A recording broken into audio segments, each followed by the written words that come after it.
આકાશવાણી સમાચાર સોનલ પરમાર વાંચે છે. સૌપ્રથમ મુખ્ય સમાચાર. કેન્દ્રીય માહિતી ટેકનોલોજી મંત્રી અશ્વિની વૈષ્ણવે જણાવ્યું છે કે જો ગૃહમાં સર્વસંમતિ હોય તો સરકાર કૃત્રિમ બુદ્ધિમત્તાના સંચાલન માટેનો કાયદો બનાવવા તૈયાર છે.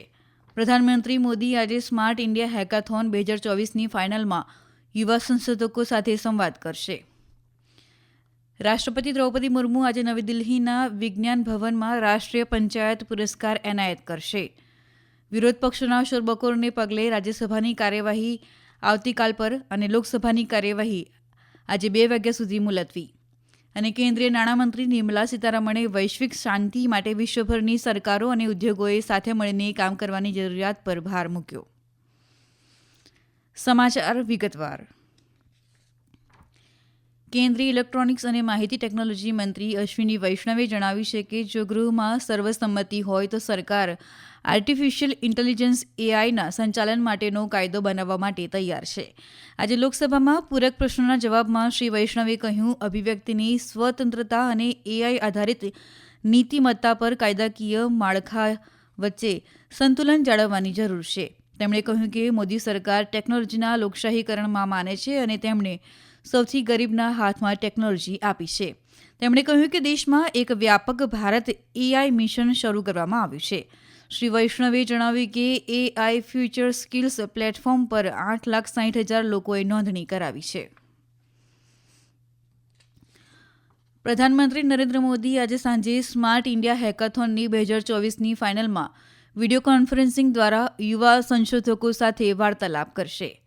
પ્રધાનમંત્રીએ સોશિયલ મીડિયા પ્લેટફોર્મ પર જણાવ્યું છે કે છેલ્લા કેટલાક વર્ષોથી સ્માર્ટ ઇન્ડિયા હેકાથોન દેશના યુવાનોને પ્રોત્સાહન પૂરું પાડતા મંચ તરીકે ઉભરી આવ્યું છે.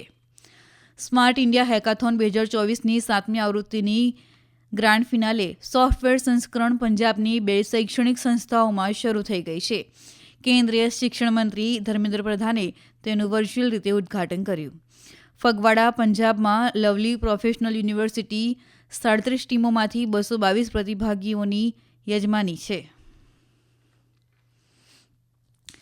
પ્રધાનમંત્રી નરેન્દ્ર મોદીએ મહાન તમિલ કવિ અને સ્વાતંત્ર્ય સેનાની સુબ્રમણ્યમ ભારતીને તેમની જન્મજયંતિએ શ્રદ્ધાંજલિ આપી છે.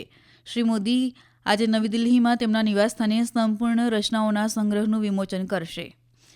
સુબ્રમણ્યમ ભારતીના લખાણોએ લોકોમાં દેશભક્તિ જગાડી, ભારતીય સંસ્કૃતિ અને દેશની આધ્યાત્મિકતા વારસાનો સાર લોકો સુધી પહોંચે એવી ભાષામાં લખ્યો હતો. તેમની સંપૂર્ણ કૃતિઓના 23 ગ્રંથોના સમૂહનું સંકલન અને સંપાદન સીની વિશ્વનાથન દ્વારા કરાયું છે અને એલાયન્સ પબ્લિશર્સ દ્વારા પ્રકાશિત કરાયું છે. તેમાં સુબ્રમણ્યમ ભારતીના લખાણોની આવૃત્તિઓ, સમજૂતીઓ, દસ્તાવેજો, પૃષ્ઠભૂમિની માહિતી અને દાર્શનિક પ્રસ્તુતિની વિગતો છે. પ્રધાનમંત્રી નરેન્દ્ર મોદી અને ગૃહમંત્રી અમિત શાહે આજે ભારતના ભૂતપૂર્વ રાષ્ટ્રપતિ પ્રણવ મુખર્જીને તેમની જન્મજયંતિ પર શ્રદ્ધાંજલિ આપી હતી. એક સોશિયલ મીડિયા પોસ્ટમાં પ્રધાનમંત્રીએ પ્રણવ બાબુને અનોખા વ્યક્તિ, ઉત્કૃષ્ટ રાજનેતા, અદ્ભુત વહીવટકર્તા અને શાણપણના ભંડાર સમાન ગણાવ્યા હતા.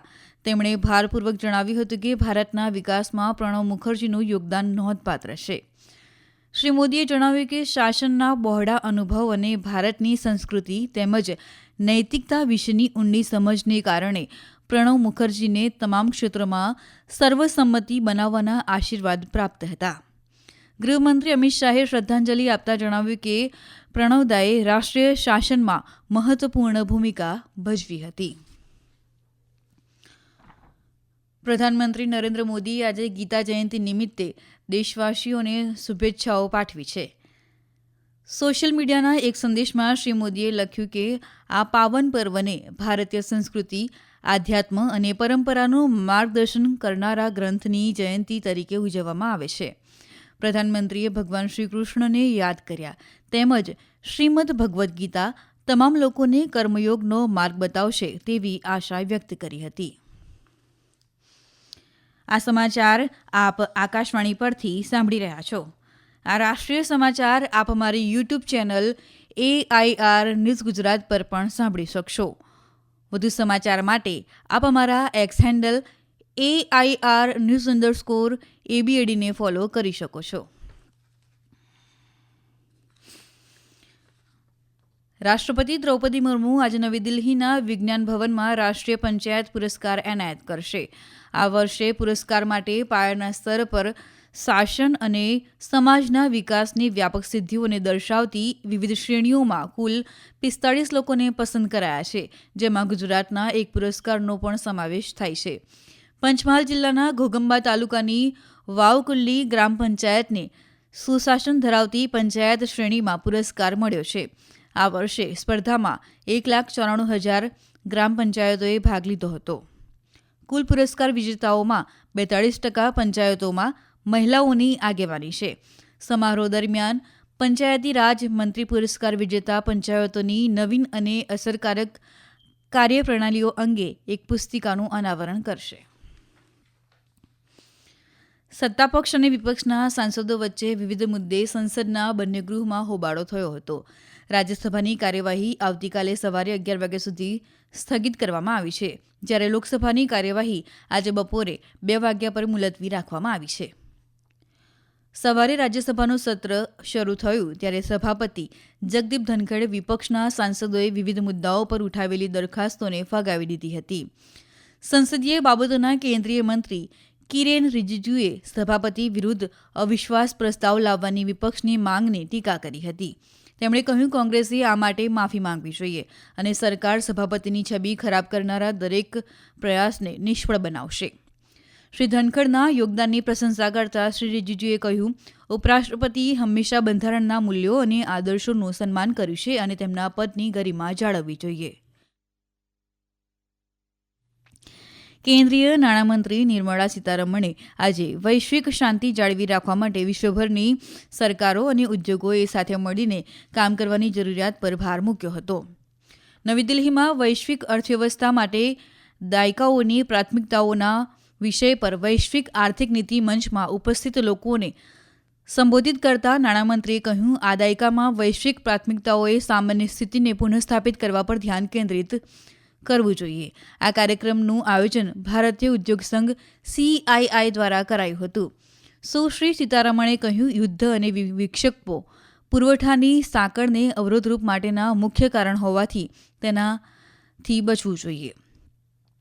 નાણામંત્રીએ ઉમેર્યું, સમગ્ર વિશ્વ માટે ફુગાવો એ મુખ્ય પડકાર છે અને તેનું પ્રાથમિક કારણ પુરવઠામાં વિક્ષેપ છે. તેમણે કહ્યું, સામાન્ય સ્થિતિ યથાવત કરવા માટે ઉદ્યોગો, સરકારો, નીતિ નિર્માતાઓ, નાગરિકો અને નાગરિક મંચોએ મળીને કામ કરવું જોઈએ.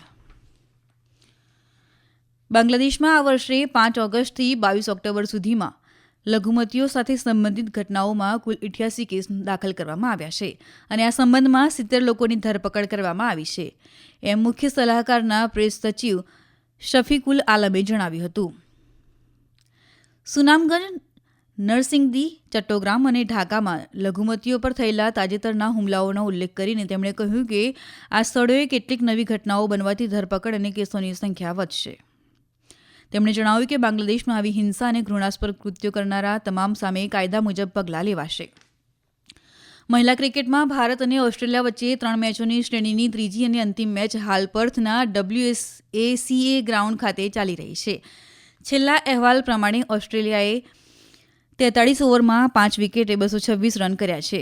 ફોએબી, લિચફિલ્ડ અને જોર્જિયા વોલ વચ્ચે 50 રનની પ્રારંભિક ભાગીદારી બાદ ભારતના અરુંધતી રેડ્ડીએ ઓસ્ટ્રેલિયાની એક પછી એક 4 વિકેટ ખેરવી હતી. અગાઉ ભારતીય કેપ્ટન હરમનપ્રીત કૌરે ટોસ જીતીને ઓસ્ટ્રેલિયાને બેટિંગ માટે આમંત્રણ આપ્યું હતું. ઓસ્ટ્રેલિયા આ શ્રેણીમાં 2-0થી આગળ છે. તેમણે પ્રથમ મેચ 5 વિકેટ અને બીજી મેચ 122 રનના અંતરથી જીતી લીધી હતી. અંતમાં મુખ્ય સમાચાર ફરી એકવાર. કેન્દ્રીય માહિતી ટેકનોલોજી મંત્રી અશ્વિની વૈષ્ણવે જણાવ્યું છે કે જો ગૃહમાં સર્વસંમતિ હોય તો સરકાર કૃત્રિમ બુદ્ધિમત્તાના સંચાલન માટેનો કાયદો બનાવવા તૈયાર છે. પ્રધાનમંત્રી મોદી આજે સ્માર્ટ ઇન્ડિયા હેકાથોન 2024ની ફાઇનલમાં યુવા સંશોધકો સાથે સંવાદ કરશે. રાષ્ટ્રપતિ દ્રૌપદી મુર્મુ આજે નવી દિલ્હીના વિજ્ઞાન ભવનમાં રાષ્ટ્રીય પંચાયત પુરસ્કાર એનાયત કરશે. વિરોધ પક્ષના શોરબકોરને પગલે આજે રાજ્યસભાની કાર્યવાહી આવતીકાલ પર અને લોકસભાની કાર્યવાહી આજે 2 વાગ્યા સુધી મુલતવી. કેન્દ્રીય નાણામંત્રી નિર્મલા સીતારમણે વૈશ્વિક શાંતિ અને વિશ્વભરની સરકારો અને ઉદ્યોગોએ સાથે મળીને કામ કરવાની જરૂરિયાત પર ભાર મૂક્યો. આકાશવાણી પરથી સમાચાર પૂરા થયા.